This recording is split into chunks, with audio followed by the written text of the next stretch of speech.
Hello everyone, আমি আনন্দি। আমার নতুন একটা ভিডিওতে তোমাদের অনেক স্বাগত। দিনটা ছিল মঙ্গলবার 16 জুলাই। সকালটা বারান্দা থেকে শুরু করেছিলাম। যদিও রোজ রোজ সকালে উঠেই বারান্দায় যাই না, কারণ এত ঠান্ডা হাওয়া দেয় যে বারান্দায় গেলেই আমার ঠান্ডা লেগে যায়। কিন্তু এই দিন সকালবেলা উঠেই ভাবলাম সকালটা একটু তোমাদের দেখাই। দেখেছো কীরকম হাওয়া দিচ্ছে? আগের দিন সারা রাত মনে হয় বৃষ্টি হয়েছে, রাস্তাঘাট একদম ভিজে রয়েছে। আর সকালবেলা বাইরে যাওয়াতে দেখলাম বেশ ঠান্ডা। তাড়াতাড়ি করে ঘরে চলে গিয়েছিলাম, গিয়েই সকাল সকাল চায়ের জলটা বসিয়ে দিলাম।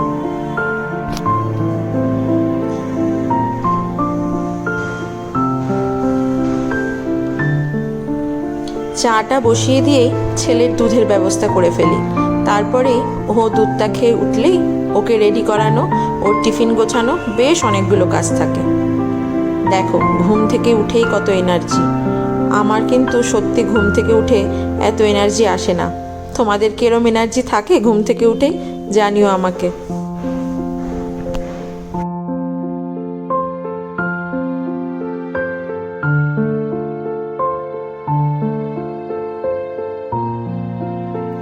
তোমরা যারা আমার আগের ব্লগটা দেখেছো তারা হয়তো লক্ষ্য করেছো ওর স্কুল ড্রেসটা অন্যরকম ছিল। আসলে লাস্ট ইয়ার বেশ শেষের দিক থেকে ওদের এই স্কুল ড্রেসটা পাল্টে দিয়েছে। তখন আর কিনেছিলাম না, তবে এই বছর নতুন ক্লাসে ওঠার পরে দেখলাম পুরনো ড্রেসটা বেশ ছোটও হয়ে গেছে। আর ভাবলাম যে ক্লাসে দেখলাম বেশিরভাগ ছেলে মেয়েরাই এখন এই নতুন ড্রেসটা পরছে, তাই ওকে এবার এই নতুন ড্রেসটা করে দিয়েছি। এই ড্রেসটা এই বছর থেকে মোটামুটি সবাই ব্যবহার করছে। দেখো একদম অন্যরকম না ড্রেসটা? আগের বারেরটা ছিল নেভি ব্লু আর রেড দিয়ে, আর এইবারেরটা একদম অন্যরকম।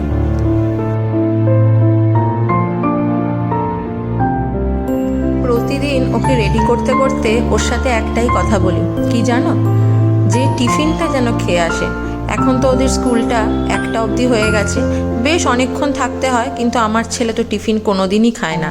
যেদিনকে বাড়ি ফিরে দেখি যে টিফিন বক্স খালি, সেদিন যেন মনে হয় হাত পা তুলে নাচতে থাকি। প্রত্যেক দিন কি পড়া হলো জিজ্ঞেস করার আগেই আমি জিজ্ঞেস করি টিফিন খেয়েছে কিনা। এইটাই বলতে থাকি, তুমি কিন্তু টিফিনটা খেয়ে আসবে। ব্যাস ওকে রেডি টেডি মোটামুটি করে দিয়ে এবার আমরা দুজনে একটু চা খেয়ে নেব। এই সকালবেলা চাটা না খেলে যেন সত্যি ভালো লাগে না। একটা সময় ছিল চা আমি খেতামই না, চা মুখে দিলেই মনে হতো তিতো। কিন্তু অভ্যাস আস্তে আস্তে এমন হয়ে গেছে যে হ্যাঁ, এমন নয় যে এখনও সকালে চা না খেলে একেবারে যারা চা প্রেমী তাদের মতো আমার অবস্থা হয়, তা না, কিন্তু বেশ খেতে ভালোই লাগে। আর শীত থাকে তো মোটামুটি বেশিরভাগ সময় ঠান্ডা থাকে, সেই জন্য সকাল সকাল চাটা খেতে বেশ ভালোই লাগে। দেখো মুখটা কেমন করছে। ও যখনই দেখে সামনে ক্যামেরা চলছে ইচ্ছা করে মুখটা ওরকম করতে থাকে, আর ফটো তোলার বেলাতেও এরকমই করতে থাকে। এই জ্যাকেটটা দেখে অবাক হচ্ছ?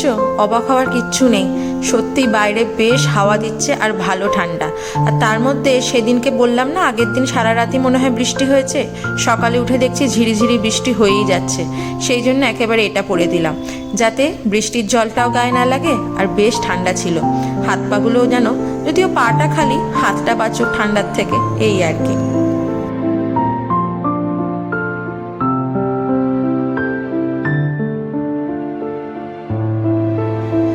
ব্যাস বাবা ছেলে মোটামুটি 9:45-র মধ্যে বাড়ি থেকে বেরিয়ে যায়। যদিও ও 8:30 থেকে স্কুল, তবে ওদের স্কুল থেকে বলা থাকে 9:45-র মধ্যে স্কুলে ঢুকাতে হবে। ওই বেরোতে বেরোতে প্রায় 8:35-40 হয়েই যায়। এরা চলে গেলে আমার প্রথম কাজ হলো ঘর বাড়ি গোছানো। আর প্রত্যেক দিন এই একটা কাজ করতে, মানে ঘর বাড়ি গোছানো না, ছেলের খেলনা গোছানো, এইটা করতে যে কি বিরক্ত লাগে কি বলবো। যখন প্রথম এসেছিলাম ব্যাঙ্গালোরে, তখন ওর প্রায় 2.5 বছর বয়স। তখন প্রচুর খেলনা সারাদিন খেলতো, আর আমি যখনই খেলে উঠতো গোছাতে থাকতাম। ওমা, একটা সময় দেখছি সারাদিনে মনে হয় 6-7 বার আমায় ঘর গোছাতে হচ্ছে। তারপরে আস্তে আস্তে ভাবলাম ধুর, এভাবে আর হবে না, ও করছে করুক, দিনে একবারই আমি করব।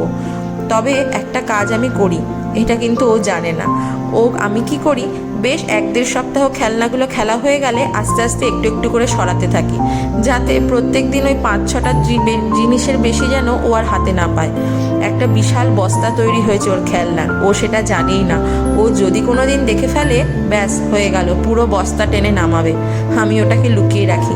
1-1.5 সপ্তাহ খেলা হয়ে গেলেই এই খেলনাগুলো আবার সরিয়ে দেবো, তখন আবার নতুন 2-1টা বার করে দেবো। এইভাবেই চলতে থাকে। এইটা হলো আরেকটা ঘর, যদিও এই ঘরে কেউ শোয় না রাতে, কিন্তু ওই যা হয়, সন্ধ্যে থেকে আমরা মোটামুটি এই ঘরেই 3 জনে থাকি। বাবু এখানেই পড়াশোনা হোমওয়ার্ক যা করার করে, ওর বাবাও অফিস থেকে ফিরে এখানেই বসে। তারপরে সন্ধ্যে থেকে ফেরার পরে যা যা খাওয়া দাওয়া, যা কথা বলা, সবই আমরা এই ঘরটাতেই বসি। সেই জন্য প্রতিদিন সকালে মোটামুটি একটু পরিষ্কার করতেই হয়। আর বাচ্চা থাকলে বাড়িতে যা হয়, এখানে বসে একরকম নোংরা করে, আবার ওখানে গিয়ে আরেক রকম নোংরা করে। যদিও এরকম করছি, কয়েক ঘন্টার মধ্যেই সে আবার এসে আবার সে নোংরাই করবে, তাও একটু করে রাখি পরিষ্কার।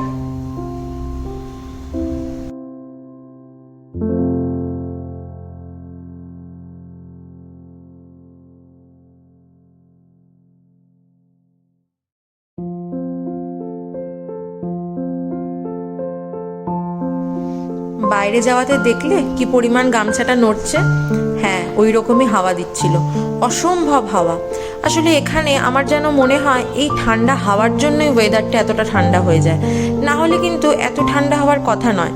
আর হ্যাঁ, বৃষ্টি তো হয়, তার সাথে এত ঠান্ডা হাওয়া দেয়, মানে শুধু হাওয়া না, তার সাথে ঠান্ডা হাওয়া, সেই জন্য মনে হয় এত ঠান্ডা হয়। হ্যাঁ, ঘরের ভিতরে হয়তো সোয়েটার বা জ্যাকেট কিছু পরতে হয় না, তবে ফ্যানও কিন্তু লাগে না।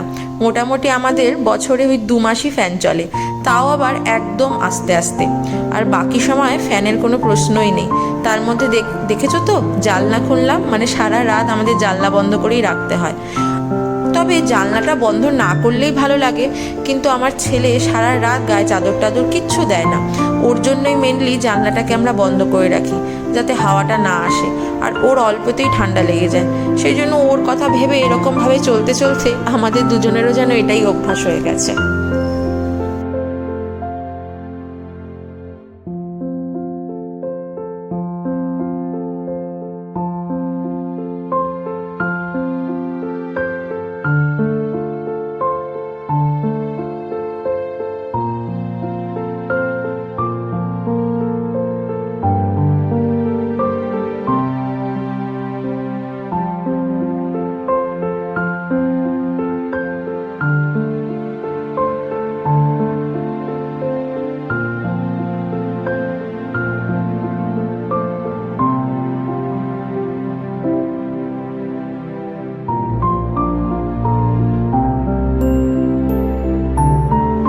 আমাদের 3 জনের এতগুলো বালিশ আমি আর একটা ঘরে রাখি না, না হলে দেখতেও বাজে লাগে, আর আরেকটা ঘরের বিছনাটা যেন মনে হয় খালি খালি।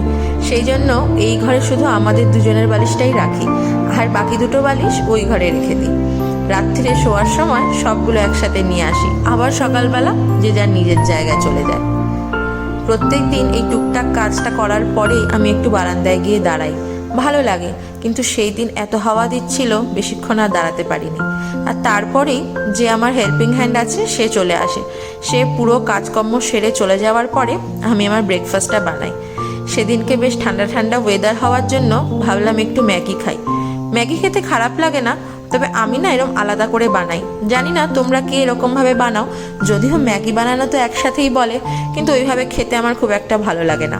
আমার আলাদা করে এরকমভাবে চাউমিনের মতো করে করে নিতেই বেশি ভালো লাগে, তাই সেইভাবেই বানিয়ে নিলাম নিজের জন্য একটু।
Maggi ready.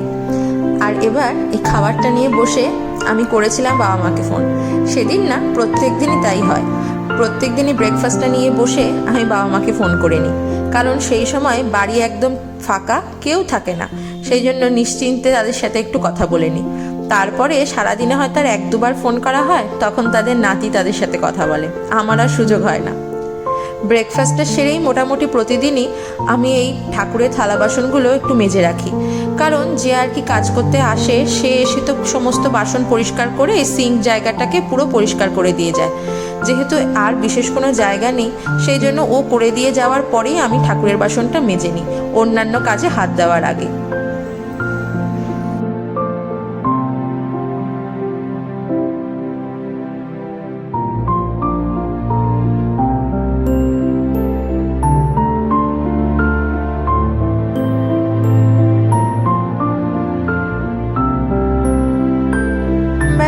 তারপরে স্নান সেরে পুজোর কাজ।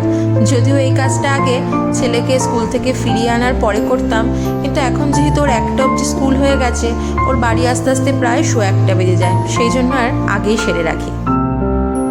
এই যে আসনটা দেখলে, যেটা আমি পাতলাম, সেইটা ছোটোবেলায় স্কুলে আমার হাতে বানানো। কোন ক্লাসে আমার ঠিক এখন মনে পড়ছে না, তবে এটা আমাদের হ্যান্ডওয়ার্কে ছিল, আমাদের সবাইকে বানাতে হয়েছিল। তবে থেকে মা এটাকে যত্ন করে রেখে দিয়েছিল। তবে হ্যাঁ, এই কারণের জন্য না যে একদিন আমার বাড়িতে সেটা আমি পেতে ঠাকুরকে পুজো করব, জাস্ট এমনি মেয়ের হাতের কাজ সাজিয়ে যেরকম বাবা মারা রেখে দেয় সেরকম, কিন্তু পরবর্তীকালে কি সুন্দর কাজে এসে গেল, তাই না? ব্যাস পুজো সেরে তারপরে যাব ছেলেকে আনতে। যদিও পুজো সারার পরে বেশ কিছুক্ষণ সময় থাকে, তখন আমি টুকটাক হাতের কাজগুলো আবার এগিয়ে রাখি। ওর খাবারটা দুপুরের সব কিছু করে তারপর ঠিক 1:45 নাগাদ আমি বেরোই। চলো, আজকের এই ভিডিওটা আমি এখানেই শেষ করছি। আমার ভিডিওটা কেমন লাগলো জানিও, কিন্তু যারা ফেসবুক থেকে দেখছো তারা আমার পেজটাকে লাইক আর ফলো করতে একদম ভুলো না, আর যারা ইউটিউব থেকে দেখছো তারা কিন্তু সাবস্ক্রাইব করতে ভুলো না। আজকের মতো টাটা।